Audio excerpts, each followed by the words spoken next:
ಪ್ರೀತಿಯ ಮುದ್ದು ಮಕ್ಕಳಿಗೆ ತೇಜ ಸೈನ್ಸ್ ಅಂಡ್ ಮ್ಯಾಥ್ಸ್ ಕ್ಲಾಸಸ್ಗೆ ಸ್ವಾಗತ. ಇಂದು ನಾವು 5ನೇ ತರಗತಿ ಗಣಿತ ಮೇಳ ಭಾಗ 1ರಲ್ಲಿ 2ನೇ ಅಧ್ಯಾಯ 2 ಭಿನ್ನರಾಶಿಗಳು. ಈ ಅಧ್ಯಾಯದಲ್ಲಿ ಪುಟ ಸಂಖ್ಯೆ 30 ಮಾಡೋಣ. ಹಿಂದಿನ ವಿಡಿಯೋದಲ್ಲಿ ಇಲ್ಲಿವರೆಗೆ ಮಾಡಿದೆ. ಈ ಒಂದು ವಿಡಿಯೋದಲ್ಲಿ ಇದು ಮುಂದುವರೆದ ಭಾಗವನ್ನು ನೋಡೋಣ. ಇನ್ನೊಂದು ದಿನ ರಾಮನ ತಂದೆಯು ಎಲ್ಲ ಪರೋಟಗಳನ್ನು 1/4 ಭಾಗಗಳಾಗಿ ಕತ್ತರಿಸಿದರು.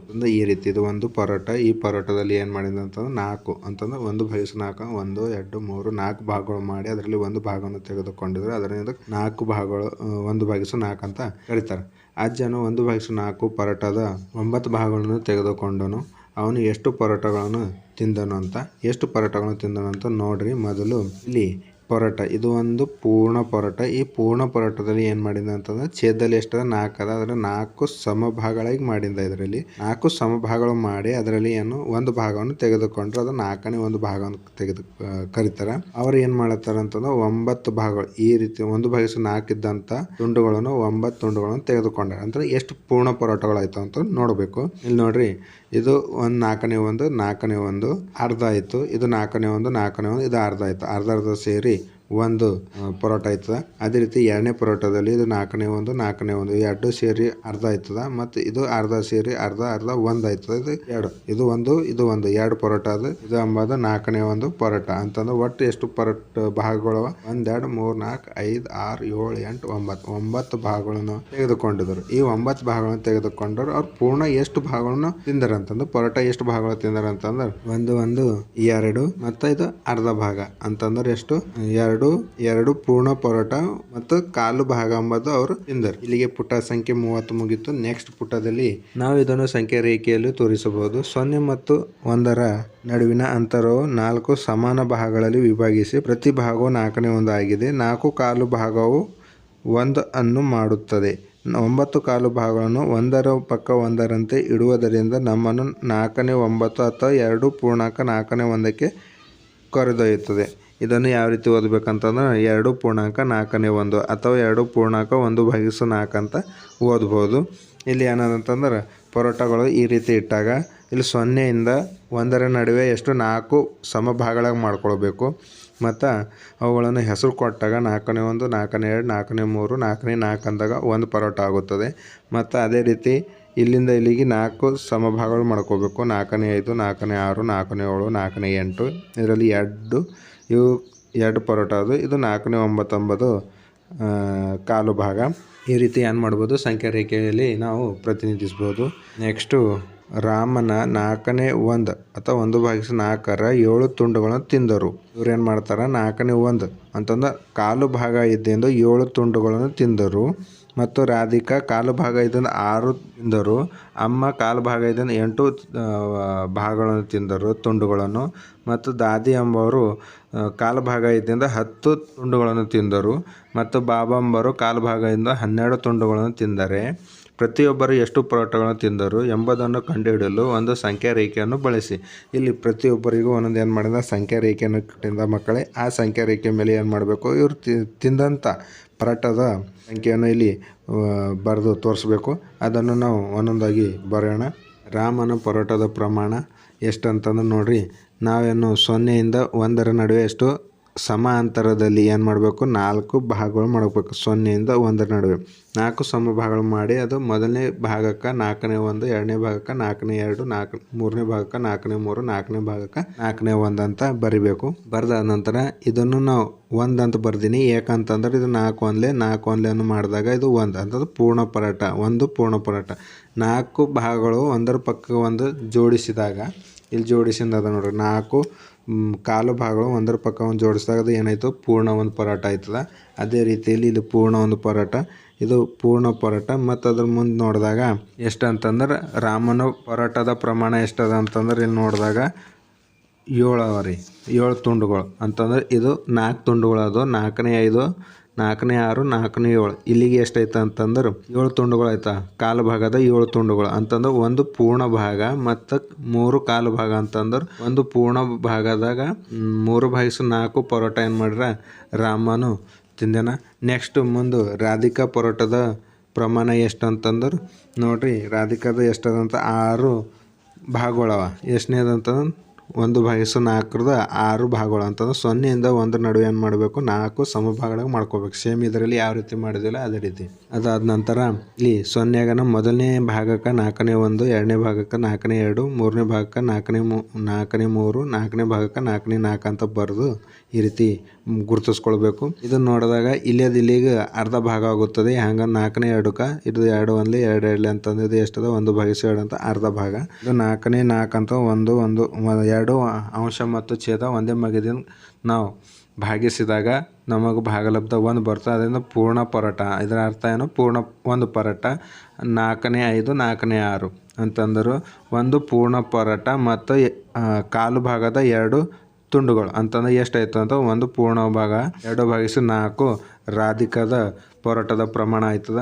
ನೆಕ್ಸ್ಟ್ ಅಮ್ಮನ ಪರೋಟದ ಪ್ರಮಾಣ ಸೇಮ್ ಏನು ಮಾಡ್ಬೇಕಂತಂದ್ರೆ ಅವ್ರು ಎಷ್ಟು ಅಂತಂದ್ರೆ ಕಾಲು ಭಾಗದ 8 ಭಾಗಗಳನ್ನು ತುಂಡುಗಳನ್ನು ತಿಂದಾದ ನಂತರ 0ಇಂದ 1 ನಡುವೆ 4 ಸಮಭಾಗಗಳು ಮಾಡ್ಕೋಬೇಕು. ಅದಕ್ಕೆ ಹೆಸರುಗಳನ್ನು ಕೊಡಬೇಕು. ಕೊಟ್ಟು ಈ ರೀತಿ ಕೊಡಬೇಕು. ಕೊಟ್ಟಾದ ನಂತರ ಇದು ಇಲ್ಲಿಂದ ಇಲ್ಲಿಗೆ 1 ಭಾಗ ಪರೋಟದ ಪೂರ್ಣ ಭಾಗ, ಇದು 2ನೇ ಭಾಗ. ಇದು ಈ ರೀತಿ 2ನೇ ಭಾಗ ಬರಿಬೇಕು. ಮತ್ತು ದಾದಾಜಿ ಪರೋಟದ ಪ್ರಮಾಣ ಈ ರೀತಿ ಸಂಖ್ಯಾ ರೇಖೆಯನ್ನು ಇಳಿಸಿ ಏನು ಮಾಡ್ಬೇಕಂತಂದ್ರೆ ಗುರುತಿಸಿಕೊಂಡು ಎಷ್ಟಾಯ್ತು ಅಂತ ನೋಡಿ ಇಲ್ಲಿ ಬರಿಬೇಕು. ದಾದಾಜಿಯವರು ಎಷ್ಟಾಯ್ತು ಅಂತ 2 ಪೂರ್ಣ ಪರೋಟ ಮತ್ತು ಅದರಲ್ಲಿ ಕಾಲು ಭಾಗದ 2 ಅಂತಂದ್ರೆ 2 ಪೂರ್ಣ ಪರೋಟ ಮತ್ತು ಅದರ ಕೆಳಗೆ ಎಷ್ಟು ಅರ್ಧ ಅದನ್ನು 2.5 ಅವರು ಪರೋಟದ ಪ್ರಮಾಣ ತಿಂದರು. ನೆಕ್ಸ್ಟ್ ಬಾಬರ್ ಪರೋಟದ ಪ್ರಮಾಣ 3. ಇಲ್ಲಿ ಸಂಖ್ಯಾ ರೇಖೆಯಲ್ಲಿ ಇಳಿಸಿ ತೋರಿಸಿದ ಮಕ್ಕಳೇ ಅದನ್ನು ನೋಡಿ ತಿಳಿದುಕೊಳ್ಳ್ರಿ. ಮತ್ತು ಇದರಲ್ಲಿ ಯಾವುದೋ ಒಂದು ನಿಮಗೆ ತಿಳಿದಿಲ್ಲ ಅಂತಂದ್ರೆ ಕಮೆಂಟ್ನಲ್ಲಿ ಕಮೆಂಟ್ ಮಾಡ್ರಿ ಅಂತ ಹೇಳ್ತಾ ನೆಕ್ಸ್ಟ್ ಪುಟ ಸಂಖ್ಯೆಯನ್ನು ನೋಡೋಣ ಬನ್ನಿ ಮಕ್ಕಳೇ. ನೆಕ್ಸ್ಟ್ ಪುಟ ಸಂಖ್ಯೆ 32ರಲ್ಲಿ ಏನದ ಅಂತಂದಾಗ ಈ ದಿನದಂದು ಎಷ್ಟು ಪರೋಟಗಳನ್ನು ತಯಾರಿಸಲಾಗಿತ್ತು ಎಂಬುದನ್ನು ತಿಳಿದುಕೊಳ್ಳಿ. ಇಲ್ಲಿ ಅದನ್ನು ತಿಳಿದುಕೊಳ್ಬೇಕು ಅಂತಂದರೆ ಇಲ್ಲಿಂದ ಇಲ್ಲಿವರೆಗೆ ಎಷ್ಟು ಪರೋಟಗಳನ್ನು ಯಾರ್ಯಾರು ಎಷ್ಟು ಪರೋಟಗಳನ್ನು ಎಂಬುದನ್ನು ಲೆಕ್ಕ ಹಾಕಿದರೂ ನಮಗೂ ಗೊತ್ತಾಗುತ್ತೆ ಎಷ್ಟು ಪರೋಟವನ್ನು ತಯಾರಿಸಲಾಗಿದೆ ಎಂಬುದು. ಅಜ್ಜನ ಪರೋಟದ ಪ್ರಮಾಣ ಎಷ್ಟು ಅಂತಂದ್ರೆ 2 ಪೂರ್ಣ ಪರೋಟ ಮತ್ತು 1 ಕಾಲು ಭಾಗ. ರಾಮನ ಪರೋಟದ ಪ್ರಮಾಣ 1 2 3 ಅಂದರೆ ಕಾಲು ಭಾಗದ 4. ಇದು 1 ಪೂರ್ಣ ಪರೋಟ ಮತ್ತು ಕಾಲು ಭಾಗ 3 ಕಾಲು ಭಾಗ ಅಂತಂದ್ರೆ 4ನೇ 3. ನೆಕ್ಸ್ಟ್ ರಾಧಿಕಾದ ಪರೋಟದ ಪ್ರಮಾಣ 1 2 3 4 ಅಂತ 4 ಭಾಗಗಳು ಕೂಡಿಸಿದಾಗ 1 ಪೂರ್ಣ ಪರೋಟ ಆಯ್ತದೆ. ಮತ್ತು ಇದು 2 ಅಂತಂದ್ರೆ ಎಷ್ಟು 1 ಪೂರ್ಣ ಭಾಗ ಮತ್ತು ಇದು 2 ಕಾಲು ಭಾಗ ಒಂದು ಕೂಡಿಸಾಗ 2 ಅಂತ 4ನೇ 2. ಅಮ್ಮನ ಪರೋಟದ ಪ್ರಮಾಣ ಎಷ್ಟು ಅಂತಂದ್ರೆ ಕಾಲು ಭಾಗ ಎಷ್ಟು 1 2 3 4 ಇದು 1 ಪರೋಟ ಆಯಿತು. 1 2 3 4 2 ಪೂರ್ಣ ಪರೋಟ ಅಮ್ಮನ ಅದು. ನೆಕ್ಸ್ಟ್ ದಾದಿಜಿ ಪರೋಟದ ಪ್ರಮಾಣ ಎಷ್ಟು ಅಂತ ನೋಡಿದಾಗ 1 2 3 4 ಅಂತ ಇದು ಪೂರ್ಣ 1 ಪರೋಟ. ಇಲ್ಲಿ ಅದು 1 2 3 4 ಇದು 2 ಪರೋಟ ಮತ್ತು ಇದು ಕಾಲು ಭಾಗದ 2 ಅಂತಂದ್ರೆ 2 ಪೂರ್ಣ ಭಾಗ ಮತ್ತು ಇದು ಅರ್ಧ ಅಂತ ನೋಡಿದಾಗ ಅರ್ಧ. ನೆಕ್ಸ್ಟ್ ಬಾಬರ ಪರೋಟದ ಪ್ರಮಾಣ 1 2 3 4 ಇದು ಪೂರ್ಣ 1 ಪರೋಟ. 1 2 3 4 ಇದು 2 ಪರೋಟ, ಇದು 3 ಪರೋಟ. ಒಟ್ಟು ಎಷ್ಟು 3 ಪರೋಟ. ಇದನ್ನು ಅಂಬೋದು ನಾವು ಇಲ್ಲಿ ಅದರಿಂದ ತಯಾರಿಸಿದ ಒಟ್ಟು ಪರೋಟಗಳು ಎಷ್ಟು ಅಂತಂದ್ರೆ 2 ಪೂರ್ಣ ಭಾಗ ಮತ್ತು ಇದು 4ನೇ 1 ತುಂಡು, ಇದು 3 4ನೇ ಇಲ್ಲ ಇದು 1 ಪೂರ್ಣ, ಇದು 1 ಪೂರ್ಣ ಪರೋಟ ಮತ್ತು 3/4 ಪ್ಲಸ್ ಇದು 1 ಪರೋಟ 4ನೇ 2 ಪ್ಲಸ್ ಇದು 2 ಪೂರ್ಣ ಪರೋಟ ಪ್ಲಸ್ ಇದು 2 ಪೂರ್ಣ ಪರೋಟ ಮತ್ತು ಅರ್ಧ ಪ್ಲಸ್ ಇದು 3 ಪೂರ್ಣ ಪರೋಟ. ಎಲ್ಲಾನು ಕೂಡಿಸಿದಾಗ ಎಷ್ಟಾಯ್ತು ನೋಡ್ರಿ ಮಕ್ಕಳೇ. ಪೂರ್ಣ ಪರೋಟಗಳನ್ನು ನೋಡ್ರಿ 2 1 3 3 1 4 4 2 6 6 2 8 8 3 11 ಪೂರ್ಣ ಪರೋಟಗಳಾದ. ಎಷ್ಟಂತಂದಾಗ 11 ಪೂರ್ಣ ಪರೋಟ. ನೆಕ್ಸ್ಟ್ ಇದು 4ನೇ 1 4ನೇ 3 ಕೂಡಿಸಾಗ 1 ಪರೋಟ ಆಯ್ತದ ಮತ್ತು 4ನೇ 2 4ನೇ 3 ಅಂತಂದ್ರೆ ಎಷ್ಟಾಯ್ತು ಅಂತಂದ್ರೆ 1 ಪೂರ್ಣ ಪರೋಟ 1 ಅಂತ ಇದರಲ್ಲಿ 1 ಕೂಡಿಸಾಗ ಎಷ್ಟು 12 ಪೂರ್ಣ ಪರೋಟ ಮತ್ತು ಕಾಲು ಭಾಗದ 3 ಅಂತ 3/4. ಒಟ್ಟು ತಯಾರಿಸಿದ ಎಷ್ಟು ಪರೋಟಗಳನ್ನು ತಯಾರಿಸ್ಯಾರ ಅಂತಂದ್ರೆ 12 ಪೂರ್ಣ ಪರೋಟ ಮತ್ತು 4ನೇ 3 ಭಾಗ ಎಂಬುದು ತಯಾರಿಸಿದ ಮಕ್ಕಳೇ. ನೆಕ್ಸ್ಟು ಇದ್ರ ಕೆಳಗಡೆ ಮತ್ತೊಂದು ಪ್ರಶ್ನೆ ಅದ. ರಾಮನ ಅವರ 6 ಸದಸ್ಯರ ಕುಟುಂಬವು 6 ಪಿಜ್ಜಾಗಳನ್ನು ಆರ್ಡರ್ ಮಾಡಿ ಪ್ರತಿ ಪಿಜ್ಜಾವನ್ನು 3 ಸಮಾನ ಭಾಗಗಳಾಗಿ ಕತ್ತರಿಸಿತ್ತು.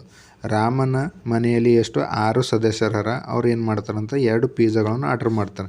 ಇಲ್ಲಿ ಪಿಜ್ಜಾ ಕೊಟ್ಟಿದ್ದಾರೆ. ಇದು ಇದೇ ರೀತಿ ಇದ್ದಂಥ 2 ಪಿಜ್ಜಾಗಳನ್ನು ಆರ್ಡರ್ ಮಾಡ್ತಾರೆ ಮತ್ತು ಪ್ರತಿ ಪಿಜ್ಜಾದಲ್ಲಿ 3 ಸಮಭಾಗಗಳು ಮಾಡ್ತಾರೆ. 1 2 3 ಇದು 1 ಇದು 2 ಇದು 3 ಸಮಭಾಗಗಳಾಗಿ ಕತ್ತರಿಸುತ್ತಾರೆ. ಇದರಿಂದ ಪ್ರತಿ ಕುಟುಂಬದ ಸದಸ್ಯರಿಗೂ 1 ಭಾಗ ಸಿಕ್ಕಿತ್ತು. ಇದರಿಂದ ಏನು ಆಯ್ತಂತಂದ್ರೆ ಇರೋದೇ 6 ಜನ, ಪ್ರತಿಯೊಬ್ಬರಿಗೆ ಒಂದೊಂದು ಭಾಗ ಸಿಕ್ತು. ನೆಕ್ಸ್ಟ್ ಅಜ್ಜಿ ಮತ್ತು ಅಜ್ಜ ತಮ್ಮ ಭಾಗವನ್ನು ರಾಮನಿಗೆ ನೀಡಿದರು. ಅಜ್ಜಿ ಮತ್ತು ಅಜ್ಜ ಏನ್ ಮಾಡಿದ್ರು, ಇಬ್ಬರ ಭಾಗ ಎಂಬುದು ರಾಮನಿಗೆ ನೀಡಿದರು. ರಾಮನ ಭಾಗ ಇದು ಅರ್ಧ ಭಾಗ, ಇದು 1/3 ಭಾಗ. ಅದರಲ್ಲಿ ಅಜ್ಜನ ಭಾಗ 1/3 ಮತ್ತು ಅಜ್ಜಿಯ ಭಾಗ 1/3. ಇವೆಲ್ಲ ಕೂಡಿಸಾಗ ಎಷ್ಟಾಯ್ತು ಅಂತಂದ್ರೆ ರಾಮನ ಭಾಗ ಎಷ್ಟು, ಒಂದು ಪೂರ್ಣ ಪಿಜ್ಜಾ ಆಯ್ತು. ನೆಕ್ಸ್ಟ್ ತಾಯಿ ಮತ್ತು ಅಪ್ಪ ತಮ್ಮ ಭಾಗವನ್ನು ರಾಧಿಕಾಗೆ ನೀಡಿದರು. ಇದರ ನಂತರ ಪ್ರತಿಯೊಬ್ಬ ಬಳಿ ಎಷ್ಟು ಪಿಜ್ಜಾ ಇದೆ ಅದನ್ನು ಇಲ್ಲಿ ಕೊಟ್ಟಿದ್ದಾರೆ. ರಾಮನ ಭಾಗ ಎಷ್ಟು, ಇಷ್ಟು. ಅವರ ಅಜ್ಜಿ ಕೊಟ್ಟಾಗ ಎಷ್ಟಿತ್ತು, ಒಂದು ಪೂರ್ಣ ಪಿಜ್ಜಾ ಆಯ್ತು. ರಾಮನ ಒಟ್ಟು ಪಾಲ್ ಇಷ್ಟ ಆಯ್ತದ ಇಲ್ಲಿ ಅಂತ 3/1 ಪ್ಲಸ್ 3/1 ಪ್ಲಸ್ 3/1 ಅಂತ 3 ಆಯ್ತು. ಅದನ್ನ ಅಂಶ ಮತ್ತು ಛೇದ ಒಂದೇ ಮಗದಿಂದ ಭಾಗಾಕಾರ ಮಾಡಿದಾಗ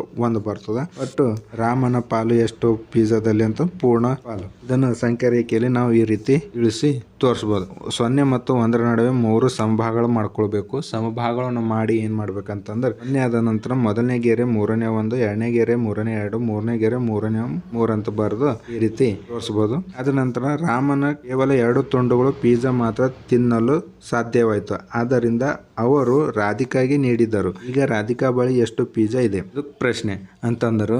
ಈಗ ರಾಮನ ಹತ್ರ ಎಷ್ಟು 3 ತುಂಡುಗಳು ಅಂತ ಒಂದು ಪೂರ್ಣ ಪಿಜ್ಜಾದ ಈ ಪೂರ್ಣ ಪಿಜ್ಜಾದಲ್ಲಿ ರಾಮನ ಏನ್ ಮಾಡ್ತಾನೆ ಅಂತಂದ್ರೆ 3/2 ಭಾಗ ತಿಂತಾನ್ರಿ. 3/2 ಭಾಗ ತಿಂದಾಗ 3/3 ತಿಂದಾಗ ಎಷ್ಟು ಭಾಗ ಉಳಿತು, 3/1 ಉಳಿತು. 3/1 ಇದ್ದನ್ ಏನ್ ಮಾಡ್ತಾನೆ ಅಂತಂದ್ರೆ ರಾಧಿಕಾಗೆ ನೀಡ್ತಾನೆ. ಎಷ್ಟು, 3/1 ಭಾಗ. ಅದು ರಾಧಿಕಾಗೆ ನೀಡಿದಾಗ ರಾಧಿಕಾ ಬಳಿ ಎಷ್ಟಾಯ್ತು ಅಂತ ನೋಡ್ರಿ.